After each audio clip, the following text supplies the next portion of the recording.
Ça va un peu dans le même registre de la motivation,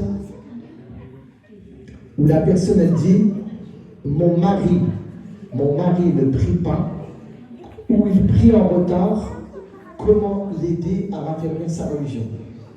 Donc en gros, c'est le motiver, pareil, dans la pratique de sa religion. Ouais.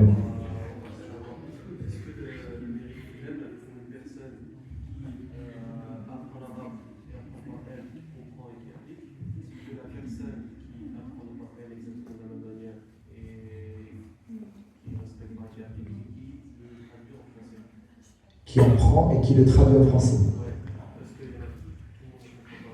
Bien sûr. Bien sûr, le mérite, il est supérieur pour celui qui a fait l'effort d'apprendre l'arabe, mais dans tous les cas, il aura le mérite parce qu'il a fait l'effort de ne pas se limiter d'apprendre aveuglément et, excuse-moi, bêtement. Il aura fait l'effort de rien que le Fatiha.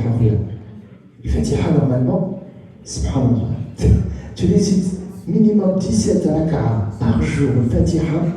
Oh, à l'aqal, tu connais un peu que ça veut dire le Fatiha. Au moins ça. T'entretiens avec Rabbi subhanahu, Dieu des sept cieux. Tu t'adresses à lui, Alhamdulillah Rabbil Alamin, Ar-Rahman Ar-Rahim, Malik Yawmiddin, et tu sais pas qu'est-ce que tu es en train de dire. Oh, c'est un peu honteux quand même, non? Vous êtes pas d'accord avec moi? Si elle me dit si, Khouya, mais bon, plus tard, Inch'Allah. Non, c'est maintenant, c'est pas plus tard. Fatiha, comprendre au moins en français, minimum ce que tu dis pour que lorsque tu prononces ces paroles, Khouya, tu sois avec un Rabbi.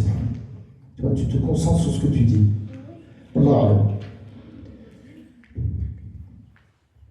Si notre conjoint est un petit peu négligent, eh ben, il ne faut pas le condamner, le juger ou le forcer.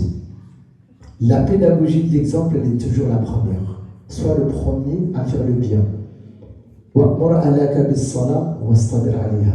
Tu ne peux pas laisser ton conjoint négligent. C'est une obligation de l'amener avec toi, tout doucement, avec douceur, vers le bien. Parce que tu lui veux du bien et tu veux du bien. Donc on doit cheminer ensemble vers Allah. Et donc, commande à ta famille la prière et fais-la avec persévérance.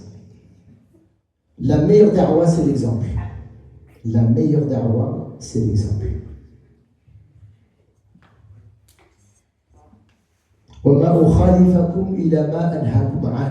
Shu'aib disait à son peuple, je vous interdis de faire ça, donc je ne vais pas être moi le premier à le faire. Non, je ne fais pas ce que je vous interdis. Sous-entendu, je mets en application ce que je vous commande.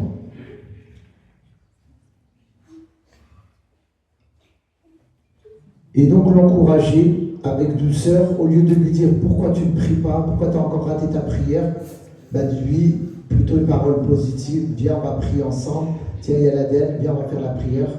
Mourim, essayez de l'inciter, essayez de créer dans votre couple, dans votre maison, une condition favorable où vous allez vous rappeler ensemble Allah, où vous allez vous asseoir autour d'un livre, vous asseoir autour d'un rappel religieux et garder des prières ensemble, c'est très important. Même si tu aimes bien venir à la mosquée, garde quelques prières avec ta famille.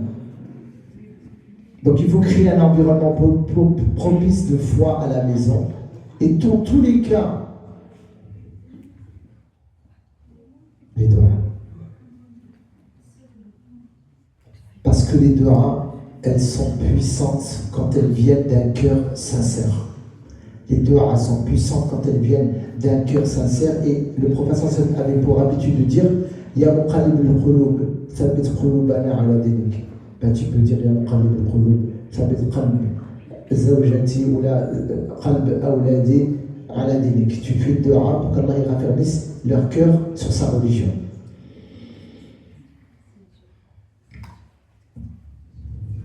Cinquième question. Ah, ça, je pense, ça va intéresser les frères.